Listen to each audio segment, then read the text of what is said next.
काश बेटे की विदाई के वक्त मैंने ये ना कहा होता। ये क्या हाल बना रखा है बेटा। तुम इस घर की छोटी बहू हो, कोई नौकरानी नहीं। अपने आप को आईने में देखा है तुमने? वॉकर पर चलकर तुम सारे काम निपटा रही हो।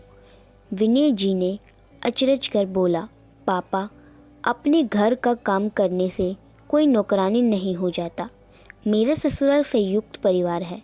छोटी बहू होने के कारण ये मेरा दायित्व है कि मैं घर को संभाल रखूं। जब मैं पाँव में चोट लगी है तब से वैसे ही जेठानी जी और सासू माँ को मेरी मदद करनी पड़ती है। अब इस पाँव के दर्द को जाने में महीने लगेंगे। इसका मतलब यह नहीं कि मैं महीनों आराम करूं। चेतना ने अपने बिखरे बाल को संभालते हुए अपने दिल पर पत्थर रखकर अपने दर्द को छुपाने की असफल कोशिश करते हुए अपने पिता को समझाया।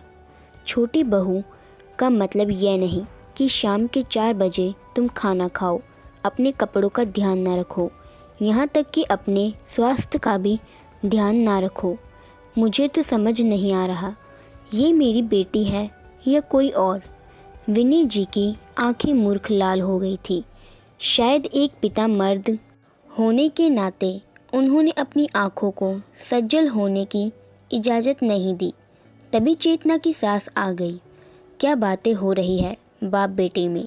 चेतना बहू, तू थोड़ा देर वॉकर छोड़कर भी चल दिया कर। अपनी लापरवाही से गिर पड़ी हो बाथरूम में। तुम्हारी लापरवाही का खामियाजा हम भर रहे हैं।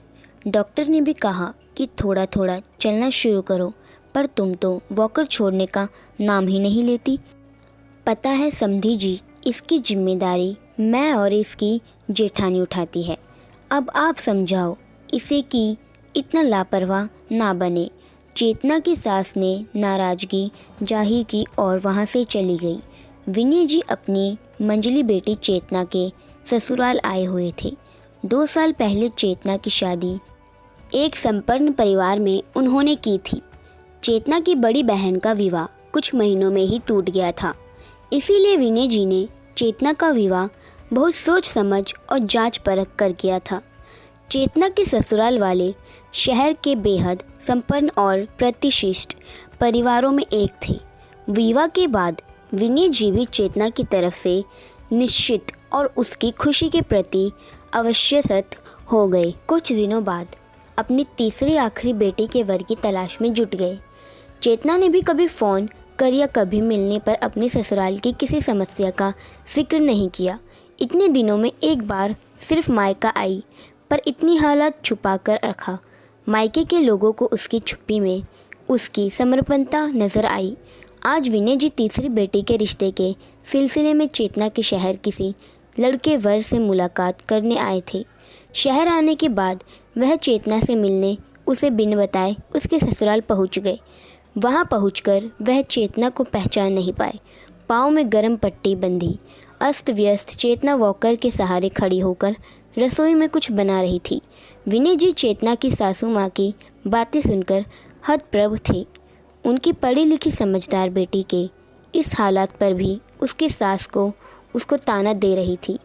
चेतना को दर्द है तभी तो वॉकर पर चल रही है।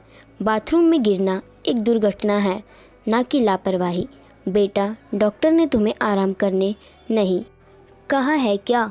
और जब रसोई तुम संभाल रही हो तो किस काम की बात तुम्हारी सासू माँ कर रही है, जिसे उन्हें और तुम्हारी जेठानी जी को करना होता है। विनय जी ने चेतना के सिर पर हाथ रखकर बोला, डॉक्टर ने मुझे बेड रेस्ट बोला है पापा, पर सासू माँ मुझे आराम करने नहीं देती। मेरी जेठानी और सासू माँ अपना खुद का काम खुद कर रही है, क्योंकि मैं उनका काम करने में असमर्थ हूँ। ज़्यादा देर खड़े होने से मेरा दर्द बढ़ जाता है। मेरे विवाह होकर आने की अगली सुबह से ही पूरे घर की जिम्मेदारी मुझ पर लाद दी गई है। नौकर को हटा दिया गया है और कहा गया कि मुझे कौन सा नौकर की आदत है। मैं छोटी बहू नहीं, इस घर की 24 घंटे की कामवाली बनकर आई हूँ। मुझे हर बात पर छोटे परिवार से होने का ताना दिया जाता है। चेतना अपने पिता के आगे ज़्यादा देर कठोर ना बन पाई। उसका धैर्य टूट गया और उसने सच्चाई बता दी। बेटी के दर्द से विनय जी भी रो पड़े और बोले, एक बार बताया तो होता, बेटा कि तुम्हारी ये हालत है। मैं तो तुम्हारे संपन्नता से खुश था। अगर मैं इस शहर में नहीं आता तो तुम्हारी इस हालत के बारे में नहीं जान पाता। मुझे अफसोस है कि हमारा दामाद भी तुम्हारी हालत से वाकिफ़ नहीं। पापा वह जानबूझकर अनाड़ी बने रहते हैं। फैमिली बिजनेस में मेरे ससुर और मेरे जेठ जी का ज़्यादा योगदान है। सारा कारोबार बना बनाया उन्हें मिला है, इसीलिए वह सबों की हाथों की कठपुतली बने हैं और मेरी भी वही स्थिति बना रखी है। चेतना बोली, बेटा घर का काम करना, सबका ख्याल रखना कोई बुरी बात नहीं, लेकिन खुद बीमार होकर स्वस्थ व्यक्ति का ख्याल रखना और अपना ख्याल ना रखना तो दपुन है। इतनी बड़ी बात तूने हमें क्यों नहीं बताया? ये तो घरेलू हिंसा है। विनय जी ने दुख से कहा। पापा, दीदी के तलाक के बाद आपने उसके टूटे रिश्ते की वजह दीदी को बताया। उसकी हर बातों को आपने गलत ठहराया। आपने जानने की कोशिश नहीं की कि उसने जीजू से रिश्ता क्यों तोड़ा। जब मेरी शादी होने वाली थी तो मुझे भी आपने और माँ ने सिर्फ रिश्ते को निभाने का ज्ञान दिया। कभी यह नहीं बताया कि मुझे गलत के खिलाफ आवाज़ उठानी चाहिए। मुझे अभी भी याद है, विदाई के वक्त भी आपने यही कहा था, तेरा घर बसना चाहिए, तेरी दीदी की तरह तू वापस नहीं आना, वरना तेरा पापा यह सदमा बर्दाश्त नहीं कर पाएगा। मैंने भी अपनी ज़िंदगी के दुखों को अपनी किस्मत मान लिया। चेतना ने भी दबी आवाज़ में विनय जी के गले लगकर कहा। विनय जी ग्लानि और पश्चाताप से पिघल गए। उन्हें अफसोस होने लगा, काश वह अपनी बेटी को सही गलत चुनने की शिक्षा देते। काश वह अपनी बड़ी बेटी की तलाक की वजह अपनी बेटी को नहीं मानते। काश उसे सुनते। काश। क्या हुआ समधी जी, आप चाय नहीं पिया क्या? चीनी वीनी डाली है कि नहीं? आपकी बेटी ने आज कल खोई सी रहती है। चेतना की सास फिर से ताने मारने लगी। समधन जी, मेरी बेटी अपने सूजे पाँव लेकर काम कर रही है, वह भी वॉकर पर। क्या यह आपको दिखाई नहीं देता? घर के नौकर चाकर कहाँ गए? जब चेतना का रिश्ता लाया था तो आपने कहा था घर में नौकर चाकर बड़े हैं, कहाँ गए सबके सब? विनय जी चिल्ला पड़े। उनकी आवाज़ से घर के और सदस्य भी बाहर आ गए। विनय जी ने रुद्र रूप धारण कर लिया था। आप लड़की के पिता होकर इतनी तेज़ आवाज़ में कैसे बोल सकते हैं? ये हमारा घर है, आपका कबाड़ खाना नहीं। चेतना की सास बोली। आपकी बहू उसी कबाड़ खाने में वापस जा रही है। मुझे आज इसकी हालात का पता लगा। आप लोगों की मानवता कहाँ चली गई? डॉक्टर ने इसे बेड रेस्ट बोला है और आप लोग इसे वॉकर देकर काम करवा रहे हो। आज ही पुलिस स्टेशन जाकर आपकी कंप्लेंट डालता हूँ। अपनी बेटी को अपने साथ ले जा रहा हूँ।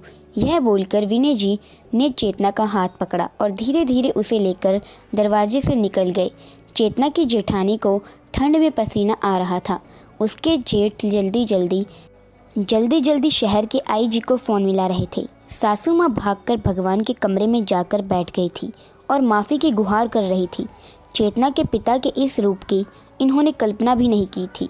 आने वाले खतरे की घंटी से पूरा परिवार थड़थड़ा रहा था और सोच रहा था काश उन्होंने चेतना के साथ ऐसा व्यवहार नहीं किया होता, क्योंकि गलती करने वाले को भी यह पता होता है कि उसका यह कृत्य गलत है, परंतु एहसास तभी होता है जब कोई उसकी गलती का एहसास उसे करवाता है।